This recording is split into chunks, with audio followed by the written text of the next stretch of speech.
le mariage à distance ne marche jamais. Jamais un mariage à distance a marché. Sur 100%, il y a que 80, il y a que 10 ou 3%. Moi, je vais dire à peu près, je sais même pas. C'est très, très, très minime. À peine 10% de mariage marche à distance. À peine, j'ai dit. De toute façon, moi, du haut de plus de mes 50 ans, j'ai jamais vu un mariage marcher à distance. Donc, princesse, toi qui m'écoutes, j'ai juste envie de te dire que je suis désolée. Tu as bien compris. Je suis désolée de te le dire ainsi parce que les mariages que vous mariez à distance là, que oui, ouais, j'ai rencontré un homme, il vit en France, ou il vit par-ci, par-là, et moi je vis en Afrique et je vais me marier à distance, mais je sais que on va se retrouver après. À un moment donné, ça ne marche pas.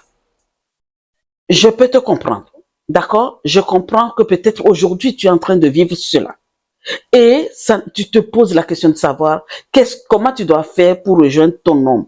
Comment tu dois faire pour que ton homme puisse venir te rejoindre. C'est vice-versa. Hein?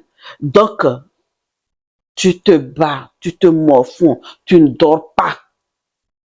Je comprends très bien ta situation aujourd'hui.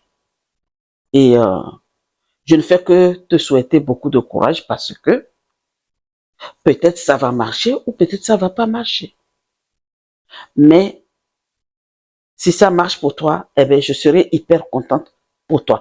Pourquoi? Parce que là, vraiment, beaucoup de personnes en ont souffert dans cette histoire de mariage à distance. Mais ne t'inquiète pas. Bon, je vais te raconter une histoire. Je vais te raconter une histoire que la fin a été heureuse, mais il y en a d'autres où les fins ne sont pas bien passées. Mais celle que je vais te raconter aujourd'hui, la fin, ça n'a pas été facile, mais à la fin, en fin de compte, ça s'est bien passé. Et après, je vais te donner quelques conseils que je pense, à mon humble avis, que ça pourra peut-être t'aider. D'accord? Donc, écoute-moi l'histoire de cette femme qui vivait en Europe. Et qu'est-ce qui s'est passé? Elle est partie au pays, et ça, c'est le Togo.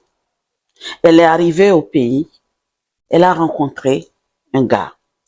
Vraiment, c'était un coup de foudre en fait, quand ils se sont rencontrés. Et vrai qu'elle vit en Europe et elle a ses papiers, elle est française de papier, d'accord? Et ils ont commencé un bout de chemin ensemble. Donc, son voyage, elle était là pour 2 mois. Et du coup, elle est revenue. Donc, quand elle est revenue en France, ils ont continué à parler, ils ont mis une routine en place. Donc, tous les jours, ils ont des appels, visio et tout ça, et ça se passe très bien. Et du coup, elle est retournée au bout d'un an. Le gars, vraiment, s'il avait quelque chose ailleurs ou pas, elle n'a rien su, hein, mais elle est retournée. Et quand elle est retournée, c'est là qu'ils ont préparé, ils avaient déjà préparé des trucs pour ils puissent demander sa main pour faire la dot. Ils ont fait la dot et ils se sont fiancés. Maintenant, dans leur tête, elle va tout faire pour qu'ils viennent en France pour se marier en France. Écoute très bien ce qui s'est passé. Après le fiançailles, elle est retournée en France puisqu'elle travaille en France. Le monsieur aussi a quelque chose. Il travaille au pays. Ça se passe bien. À un moment donné, hein, les hommes ne peuvent pas rester. Une femme peut rester des années. Mais l'homme ne peut pas faire 1 mois sans ça. Parce que ça leur monte à la tête. D'accord? Donc du coup, comment ça s'est passé?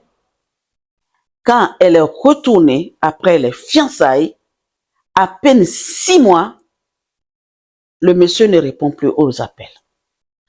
Qu'est-ce qui s'est passé?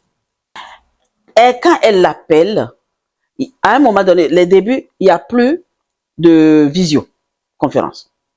Il n'y a plus de visio. Donc, c'est l'appel, oui, c'est 2 mots, 4 paroles. Hein. Oui, oui, ça va, je suis occupée, je vais. C'était comme ça. Et ça a commencé à changer un petit peu. Elle se dit, mais qu'est-ce qui ne va pas? Mon chéri, qu'est-ce qu'il y a?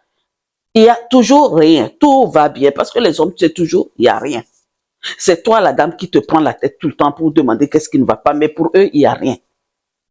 Et ça a commencé comme ça. Pas de nouvelles. Pas de nouvelles. Les téléphones ne passent plus. Soit c'est parce que le réseau n'est pas bon, alors qu'à l'époque, le réseau était bon. Soit c'est qu'il n'a pas pu, il n'a pas eu le temps de prendre les unités. Des fois, même quand elle parle, elle appelle, ça ne passe vraiment pas. Elle en avait marre. Donc, elle a commencé, le stress a commencé. Les questionnements ont commencé. Maintenant, qu'est-ce que j'ai fait? Elle se pose la question. Mais qu'est-ce que... Mais madame, tu n'as rien fait, c'est que tu es tombée amoureuse, ok? Elle est venue, elle nous a parlé, elle dit, elle ne sait pas quoi faire parce qu'elle ne comprend rien. J'ai dit, toi là, t'as pas une personne de confiance pour envoyer voir ce qui se passe dans la maison de ton gars là, et tu restes là en train de te demander qu'est-ce qui ne va pas, qu'est-ce qui ne va pas.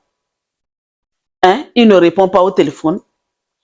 À un moment donné, elle en avait marre et elle a dit, ok, je connais une sœur qui peut me rendre ce service. Je vais l'envoyer aller voir ce qui se passe dans la maison de son compagnon, bon, de son fiancé. Ok, parce que fiancé, ils ne sont pas encore mariés.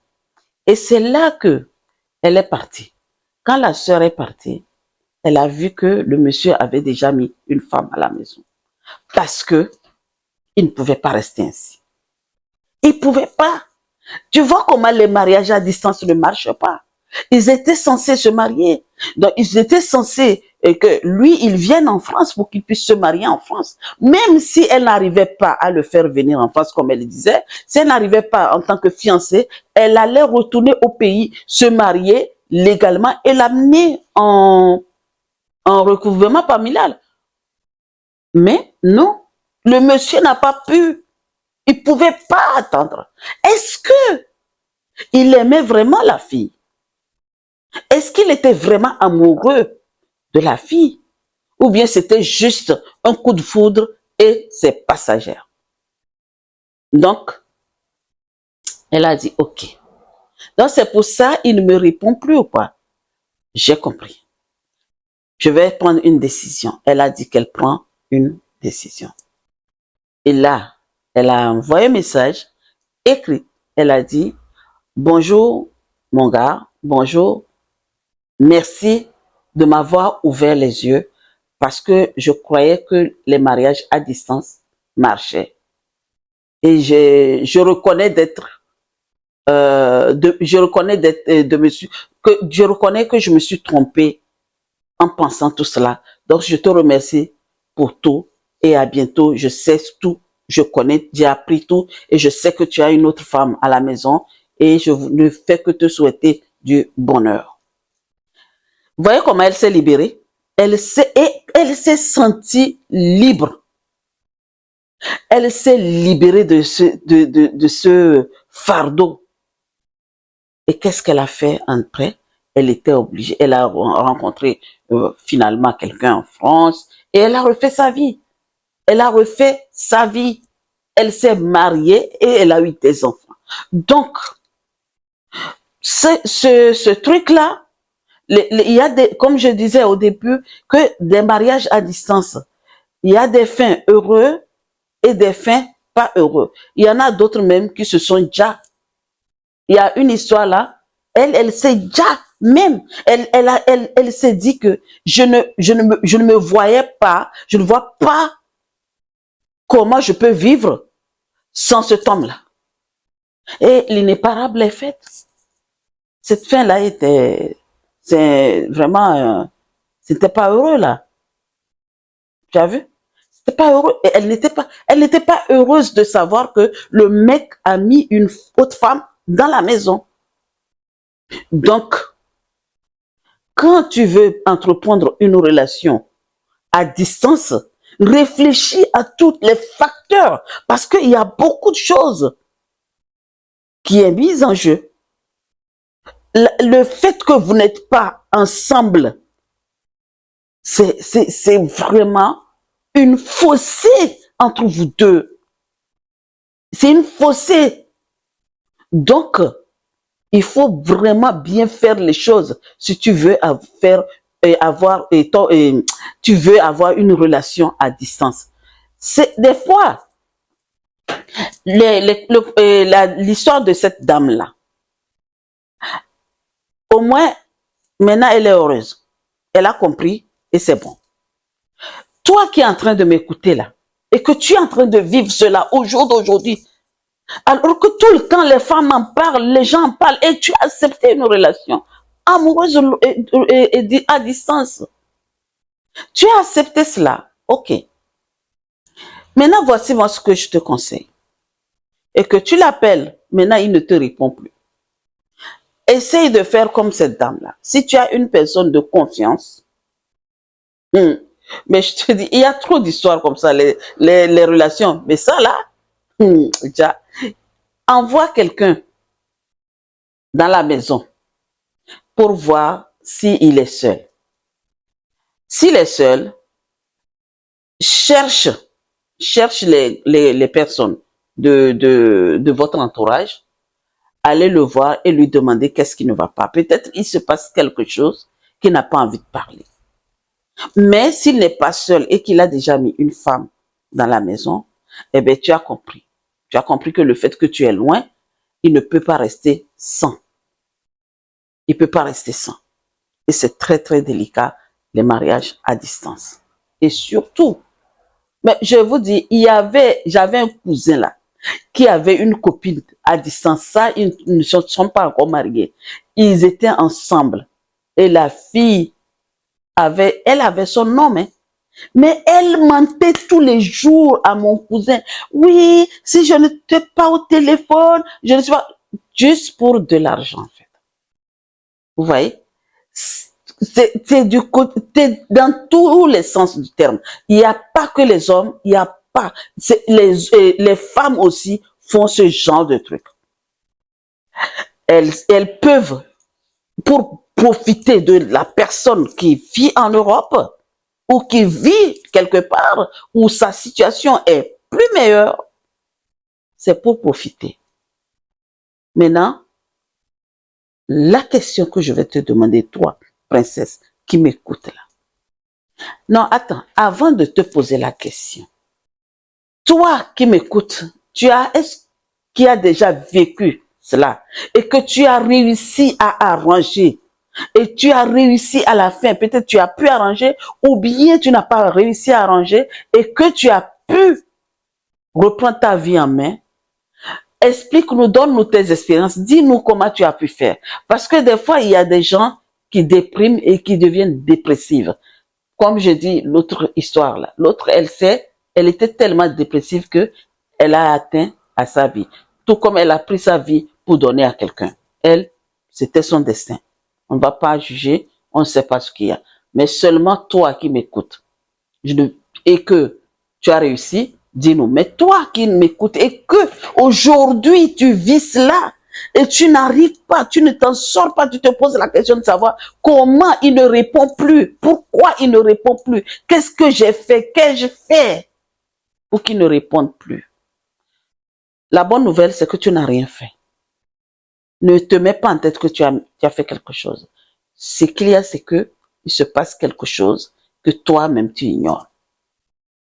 Écris-nous dans les commentaires que tu vis cette situation aujourd'hui. S'il y a quelques conseils à te rajouter, on pourra te les rajouter. Mais ce que je te demande, envoie quelqu'un à la maison voir ce qui se passe. Si tu connais quelqu'un, à moins que tu ne connais personne. Maintenant, la question que je vais te poser est que, est-ce que tu es prête à donner ta vie à quelqu'un? Ta vie n'est pas précieuse pour toi? Elle est précieuse pour une autre personne? Réponds-moi dans les commentaires si c'est ce que tu veux. Sur ce, les princesses, je vous souhaite une très très belle journée Et je vous dis à bientôt dans une autre vidéo. Il y a quelque chose que j'ai oublié de te dire. N'oublie pas de t'abonner. Aime et partage. Parce qu'il y a beaucoup de femmes qui souffrent dans des situations pareilles. À très vite.